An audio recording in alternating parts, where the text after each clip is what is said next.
ನಾವು ಚಿತ್ರದುರ್ಗ ಜಿಲ್ಲೆ ಭರಮಸಾಗರ ಹೋಬಳಿಯಿಂದ ಬಂದಿದ್ದೀವಿ.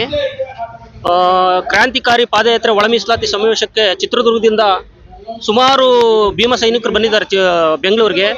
ಬಟ್ ಉದ್ದೇಶ ಸುಮಾರು ವರ್ಷಗಳಿಂದ ತುಳಿತಕ್ಕೆ ಒಳಗಾದಂಥ ಈ ಸಮುದಾಯಕ್ಕೆ ನ್ಯಾಯ ಕೊಡುವಲ್ಲಿ ಮಾನ್ಯ ಸಿದ್ದರಾಮಯ್ಯನವರು ಈ ರಾಜ್ಯದ 5 ಮುಖ್ಯಮಂತ್ರಿಗಳು ವಿಫಲರಾಗಿದ್ದಾರೆ ಅನ್ನೋದಕ್ಕೆ ನಾನು ಬಯಸ್ತೀನಿ.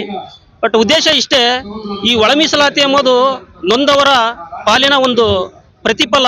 ಆ ಪ್ರತಿಫಲನ ಇವರು ಕೊಡದೆ ನಮ್ಮನ್ನ ಅಯ್ಯೋ ಅನಿಸ್ತಿದ್ದಾರೆ.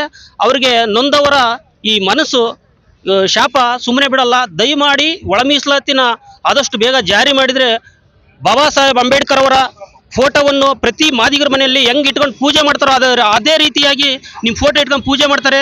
ಈ ನೊಂದವರದ ಧ್ವನಿಯ ನಿಮಗೆ ಕೇಳಿಸ್ತಿಲ್ವಾ? ಮತ್ತು ಈ ಏನು ನೊಂದವರು ಇದ್ದಾರೋ ಈ ಮಾದಿಗ ಸಮುದಾಯ ತುಳಿತಕ್ಕೆ ಒಳಗಾಗಿ ತುಂಬಾ ವರ್ಷಗಳಿಂದ ನರಳುತ್ತಿದ್ದಾರೆ. ದಯಮಾಡಿ ಒಳ ಮೀಸಲಾತಿ ಜಾರಿ ಮಾಡಿ, ಜಾಸ್ತಿ ನೋಯಿಸಬೇಡಿ. ಸುಮಾರು ವರ್ಷಗಳ 35 ವರ್ಷಗಳ ಹೋರಾಟ ಇದು. ಅಲ್ಲಿಂದ ಇಲ್ಲಿ ತನಕ ನಾವಿನ್ನ ಹುಟ್ಟಿದ್ದಿಲ್ಲ, ಅವಾಗಿಂದ ಹೋರಾಟಗಳು ಮಾಡ್ಕೊಂಡ್ ಬಂದಾರೆ. ಸುಮಾರು ಜನಗಳು ಈ ಹೋರಾಟದಲ್ಲಿ ಹುತಾತ್ಮರಾಗಿದ್ದಾರೆ. ಅವರು ನೋವುಗಳು ಎಷ್ಟೋ ಜನ ಶುಗರು, BP ಮತ್ತೆ ಕಾಯಿಲೆಗಳಿಂದ ನರಳುತ್ತಾ ಇಲ್ಲಿ ಬಂದಿದ್ದಾರೆ. ಹಸುವಿನಿಂದ ಬಂದಿದ್ದಾರೆ. ಪಾದಯಾತ್ರೆ ಬಂದಿರೋರು ಸುಮ್ಮನೆ ಬಂದಿಲ್ಲ. ಅವ್ರ ಕಾಲುಗಳಲ್ಲಿ ಬಬ್ಬೆ ಬಂದಿದೆ, ಅವ್ರ ಕಾಲುಗಳಲ್ಲಿ ರಕ್ತ ಬಂದಿದೆ.